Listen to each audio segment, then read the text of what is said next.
sex life in Canada compared to Jamaica. so the difference, and it's funny because me and my sister were actually talking about this. So my sister said to me the other day, she said, you know what? I never really knew. I am so nice. I am so nice.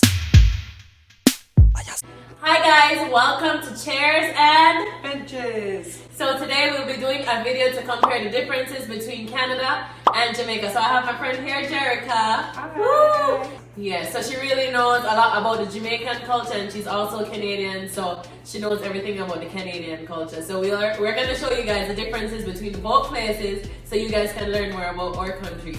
Disclaimer, I want you guys to know that this video is based on our own personal experience and opinion. So if you guys have a different experience, feel free to comment down below and let us know what you experience. I know my life in Jamaica is only a reflection of one small population, so if you guys have some comments, please make it down below.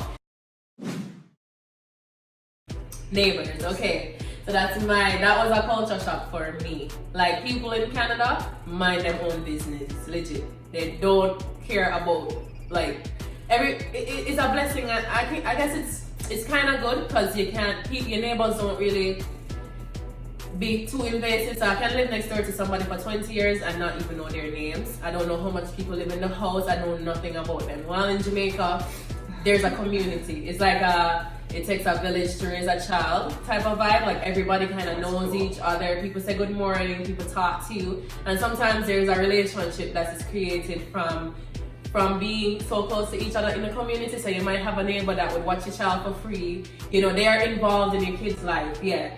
Well, nobody watches kids for free here. No, like childcare here is the least you can pay is $10 per hour. Yeah, per hour. Like, if somebody's watching your child here, even if you have an emergency, that's on the low side. Yeah, like, that's the it's lowest. Like $10 to $15 per hour to watch your child. So in Jamaica, so like when you have kids here, you don't really have that support system from your neighbors. People don't talk. People don't really interact. So, and even in Jamaica, like, if you run low on some kind of groceries, you can actually go to your neighbor and be like, you have salt or you have rice, because you don't have time to go to the supermarket, and you have a relationship with them. Cool. So they would actually like help you out that way. While in Canada, like, if you're hungry, you are hungry. Like, you can't go to your neighbors and be like, can I get some salt or sugar, like basic needs. It's not happening. It's not happening here. Your neighbors don't talk to you. We do have like food where people can get food here, but it's not your neighbors. So. No, it's probably like like food. Where I lived there for 4 years, and I don't know my neighbor. I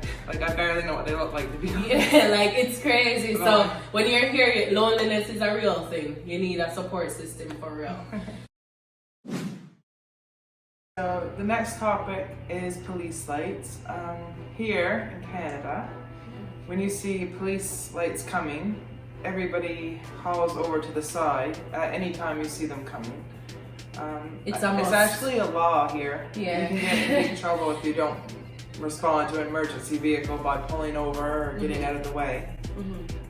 And then everybody goes to the right, I think. Oh, yeah. Yeah, you have to all toward to the ditch. Yeah, like to the side of the road. Yes. And also here, they'll never turn the lights on for no reason at all. Whenever you see the lights, it's definitely for a reason. It's serious. It's an emergency. It's an emergency. Yeah. So, my experience in Jamaica, you can see the police, them going sometimes just with their lights for no apparent reason. Yeah. I'm told, I guess. Yeah.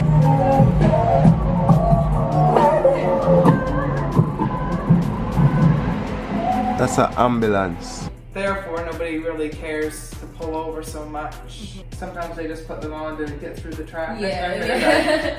We don't really know for sure, but people don't respect it. Yeah, people don't respect the sirens and emergency lights as much as here in Canada. Like, in Canada, once you see it, it's a must. You have to pull over. Which is not good, really. Yeah. Like, it's emergency. Yeah, in Jamaica, they don't respond as quickly because sometimes they're skeptical to the reason why the lights are on. Do you just want to hurry up and get out of the traffic, or is there really an emergency? So there's a difference there.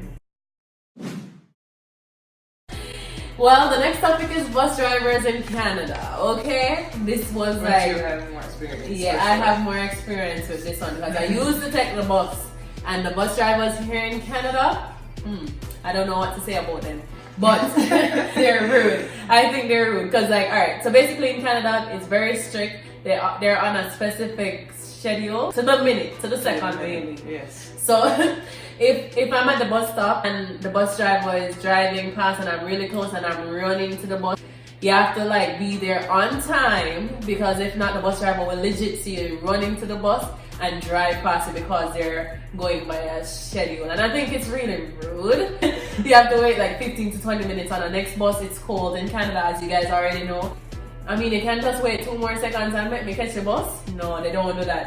They really follow. They have a timer on the dashboard or whatever. Do they? Oh. They do, yeah. And it's like each stop they have to be there and leave at a specific time. And if they see somebody who's running many times I've seen people, many times, running to catch the bus. Yeah. While in Jamaica, bus drivers will wait on you all 5 minutes. Like when I was in Jamaica, I would be walking down the street and they see me and they'll stop there and wait until I get to the bus stop to pick me up, right? So if you're in Canada, you have to be on time, or else you have to be on time here, okay? So I'm happy I don't take the bus just for that reason. The next topic we're going to talk about is beggars or street vendors. So here we call them, I guess, beggars. You see people at the stoplight, they come up to you, they beg for change. Most of them have signs actually. I'm hungry, can I have money? They all say something different. There's lots and lots of them here too, you'd be surprised. Yeah. And they don't sell you nothing, or in Jamaica, you see them like at the stoplights and they're always trying to sell you something, drinks, peanuts, donuts, newspapers, different things. Also, when they wash your windshield, they will do something to try to make money at the stoplight. Whereas here, they don't do anything, try to sell you anything. They don't try to do anything for their money. They just want you to give it to them. And there's a stigma attached to people here who beg. For me, when I see somebody here who's begging, I assume that they're addicted to drugs or something, because the government here in Canada is they care for their people a lot. So they have different programs and services for people who are less fortunate.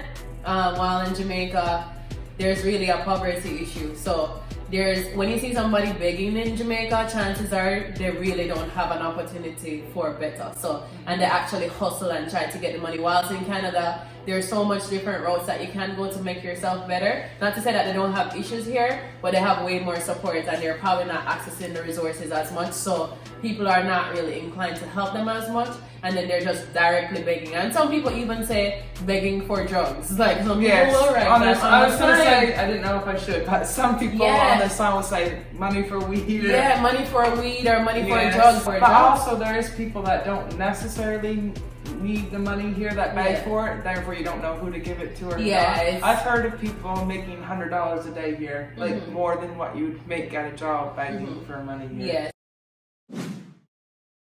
So the next topic I'll be talking about is how crime is treated in Canada compared to Jamaica. Okay, guys, this is a huge culture shock for me. I've been in Canada and there is crime here in Canada, but the government or the police system is very private. And I mean, there's some perks to it, because for investigation purposes, they'll never tell me. So a crime scene could be happening outside my house right now, and the police will never give me the details as to what is happening outside. And whilst in Jamaica, if there's a crime scene, everybody's outside. There's a big group of people talking about exactly what happened right in front of the police. While in Canada, there could be a huge crime scene. They're very secretive. You don't know what's happening and they don't report everything. Sometimes things don't even appear on the news until the investigation is done. Sometimes it takes years. And so never the name. They would never the name. Details is not revealed. So things happen here in Canada, but they're very careful on how they present the information. And I think Jamaica should work on this, because we're very open to discuss, oh, this person died, this happened, and then it's publicized to the media. For the family's sake. For the family's sake. And it's publicized to the media, and people think Jamaica is such a bad place. I mean, we do have a crime issue, but the way how we reveal a lot of the information is it makes Jamaica looks a certain type of way. Whilst in Canada, when crime is here, they deal with it in a very private, secretive matter for the sake of investigation. Crime happened here, but it's definitely not promoted as this thing that everybody should know. So, sex life in Canada compared to Jamaica. So the difference, it's funny because me and my sister were actually talking about this. So my sister said to me the other day, she said, you know what? I never really knew I wasn't having good sex for so long because till she had a Jamaican and she realized.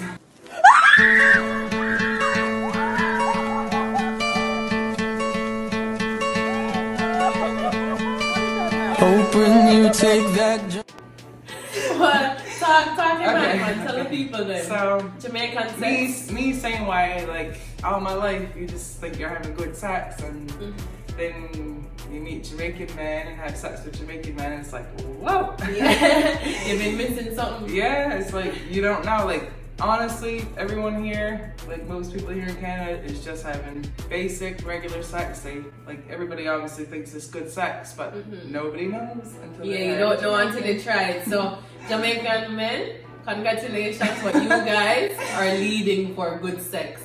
So how the sex is like with Canadian men compared? With Canadian men, it's just like basic Caucasian sex. That's how I explain it. It's like missionary style, like no legs up in the air or anything like that. It's just like legs open. Legs open. Don't get me wrong, like we do doggy style and things like that. And oral sex. Maybe is the oral sex the highlight of the moment? Oral sex, that's like a whole other topic Yeah. because that's totally different in Canada compared to Jamaica. Yeah. Here, if you don't do oral sex, man or woman, it's very like, what? Like why don't It's weird, like not weird, but it's like rare, I would say. Yeah. And I've come to learn, like, it's a huge deal in Jamaica, like, Yeah. it's like a nasty thing. Yeah, oral sex is not. Yeah, it's like not. There's a stigma against it in Jamaica. So in Jamaica, people don't really, men especially, I mean, now they expect females to partake, and if they don't, it's not a bad thing, but men in Jamaica really don't. And if they do oral sex, they're very ashamed of it. They don't want to highlight it. And most of them find it as nasty. While in Canada, if you don't do oral sex, then they find it weird. Personally, I think it's fine as long as you're clean. Yeah. Everything's nice and clean. Yeah, it could be nice and clean, but It's still not doing it. I very think it's a clean, nice, nice. nasty action. So the next topic I'll be talking about is liquor in Canada comparing to Jamaica, alright? So in Canada, I'm in Nova Scotia, just to be specific, and NSLC is where I would purchase my liquor. So in Canada, there's only one store that we would purchase our liquor from. So we can't go to a shop or we can't go to the supermarket and find alcoholic beverages and just purchase it as we please. And these stores have a allotted time. So if you know you need liquor, you need to purchase it or have it stored in your house because you can't get liquor when you want and you can't get it from anywhere. Whilst in Jamaica, you can find liquor every and anywhere. So you can find liquor in the supermarket, you can find it in the shops, you can find it from anybody. Like you can just purchase it at the gas station, anywhere. If you need liquor, just go somewhere at any time and you can purchase your liquor. And now that weed is legal in Canada, there's some specific store in the liquor store that has a section for weed where you could go in there and purchase your weed. So in Canada, you only have one place that you can purchase your liquor, and then you have beer stores. But in Jamaica, you can go anywhere, anytime and get your liquor. So that's a major difference that you guys should know. Our next topic is savings and credit. So here in Canada, honestly, most people here just live paycheck to paycheck. Most people here use credit cards or get money from the bank. Whereas in Jamaica, everyone you have your live cash and nobody really has credit cards or Visa cards that they use, loans from the bank.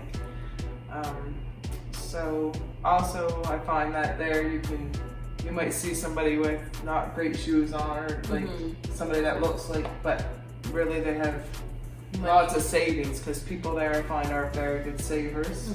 The way they're brought up, that's the way they're brought up to save their money. Yeah, so in Jamaica, our money, like we rank people by status because our money, when you see somebody have a nice car or a nice house, is because they actually have like cash. While in Canada, you might see people and immigrants that have like a big car and a big house. Nobody owns anything. But nobody the bank really owns it all. Yeah. There's a large amount of people. It's normal here to not necessarily own stuff. So if you see somebody with like 3 cars in Jamaica, they own that. Yes, they already they own the cars. own it. They already own their houses. So you can look at somebody and kind of rank them by their status.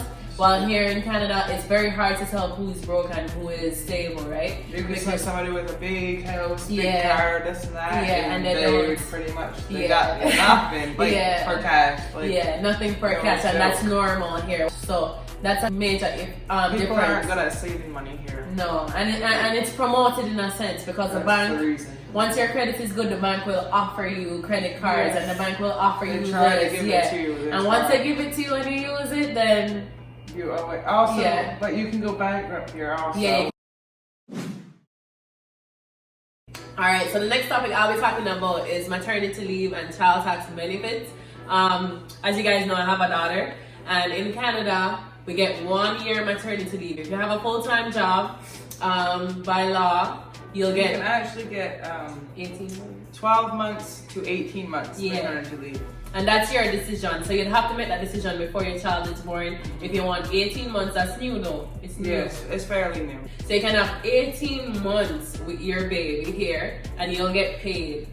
You'll get paid through your job and the government to have that maternity leave to Take spend time time. off. Yeah. In Jamaica, I think it's 3 months. Yeah. So if you have a child, and in the States, Your work still pays you in Yeah, Jamaica? Like, yeah. For 3 months. yeah, 3 months. So the maternity leave in Jamaica and in the States is 3 months. In Canada, it's 1 year or 18 months. And then you have child tax benefit. You want to explain that? So yeah, we have a child tax benefit here. So it does depend on your income and how much each person makes. So if you're a single mom and you don't make much working here, then the government will give you a check each month. So if you make Yeah. a certain amount of income, the government might not give you as much money, but if you make like if you have an average job, you would expect to get money once a month, every single month for your kids. And if you have more than 1 kid, It just doubles. they double it. I think they The are next kind of stop. encouraging people to have babies here. While in Jamaica, you get $0 and 0 cents for your kids. You're not getting no money to have kids and take care of your kids. So if you have kids here, at least the basic necessities are met. Thank you guys for watching our video. I hope you guys enjoyed this and learned something about Canada versus Jamaica. And thanks to Jerica, who shared some information to us. Thank you so much for watching. Like, subscribe, share. I'm at 1,000 subscribers, but I'm trying to get my watch time up, so I need you guys to watch, share, promote my videos. I'll keep providing you guys with quality, entertaining, informative content. Thank you guys. Bye.